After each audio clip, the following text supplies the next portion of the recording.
नमस्ते दोस्तों, स्वागत है आपका मेरी नई कहानी में। ये कहानी खुशी और कबीर की है। दोनों की मोहब्बत किसी फिल्म जैसी लगती थी, पर उनका अंजाम किसी हादसे से कम नहीं था। खुशी के लिए कबीर सिर्फ एक लड़का ही नहीं, उसकी जीने की वजह था, उसकी पूरी ज़िंदगी था। लेकिन जिस दिन खुशी ने अपने घर में कबीर का जिक्र किया, उस दिन उसके घर की दीवारों ने हंसी बोलकर मातम मनाना शुरू कर दिया। बाप ने पगड़ी उतारकर पैरों में रख दी और बाई ने कमरे में बंद करके उसे जिंदा गाड़ने की धमकी दे दी थी। मैंने कभी नहीं सोचा था कि जिस घर ने मुझे चलना सिखाया, खाना सिखाया, पीना सिखाया, वही घर उसके रास्ते का सबसे बड़ा कांटा बन जाएगा। जी हाँ, रात के 3 बजे खुशी ने खिड़की से कूदकर कबीर के पास आने का फैसला किया। कबीर बाहर बाइक लेकर खड़ा ही था, उसका इंतज़ार ही कर रहा था। पर जैसे ही खुशी ने दहलीज पर कदम रखा, उसकी माँ ने गले में फांसी का फंदा डालकर सामने खड़ी हो गई। अगर तू गई तो मेरी लाश से गुजर कर जाएगी। खुशी के कदम वहाँ ही रुक गए, वहाँ ही जम गए। एक तरफ वो मर्द था जो उसे वो दुनिया की हर खुशी देना चाहती थी और वादा भी कर रही थी, और दूसरी तरफ माँ थी जिसने उसे पाला पोसा बड़ा किया था। खुशी ने रोती हुई आंखों से कबीर को देखा और धीरे से खिड़की बंद कर ली। और उस रात सिर्फ एक ही रिश्ता नहीं, एक इंसान की रूह का भी कत्ल हुआ था। उससे सहन ही नहीं हो रहा था खुशी से ये सब। वो कमरा बंद करके रोना शुरू कर रही थी। 1 महीने बाद खुशी की शादी उसके परिवार की पसंद के लड़के के साथ ही हुई, तय कर दी गई थी। दुल्हन के लाल जोड़े में वो परी लग रही थी, पर उसके दिल में सिर्फ राख बची थी।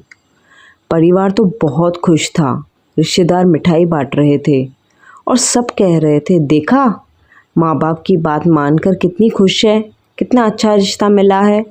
पर कोई ये नहीं देख पा रहा था कि खुशी की आंखों में अब वो चमक ही नहीं है। वो एक जिंदा लाश बन चुकी थी, जो सिर्फ दूसरों की खुशी के लिए ही जी रही थी, सांस ले रही थी। परिवार तो जीत गया, पर उनके घर की एक जीती जागती लाश का कब्रिस्तान बन गया था। वो है खुशी। शादी के 2 साल बाद खुशी को एक खबर मिली जिसने उसे अंदर तक हिला दिया। कबीर ने उस दिन के बाद कभी किसी से बात नहीं की थी। आज वो एक हॉस्पिटल में एडमिट था, आखिरी सांसें गिन रहा था। खुशी भागती हुई वहां पहुंची, पर देर हो चुकी थी। कबीर की मुट्ठी में आज भी खुशी की वही पुरानी तस्वीर थी। खुशी ने अपने परिवार की तरफ देखा, जो आज भी अपनी इज्जत का जश्न मना रहे थे। उसे एहसास हुआ कि परिवार की सुनने की कीमत और उसने कबीर की मौत से चुकाई है, क्योंकि कबीर खुशी को भूल ही नहीं पाया था। भले खुशी की शादी हो गई थी, पर कबीर के दिल में, दिलो जहान में अभी तक वो उसको, खुशी को ही अपना मानता था। काश खुशी के घर वाले, परिवार वाले मान जाते। आज खुशी वापस उसी घर में है, पर वो अब किसी से बात नहीं करती।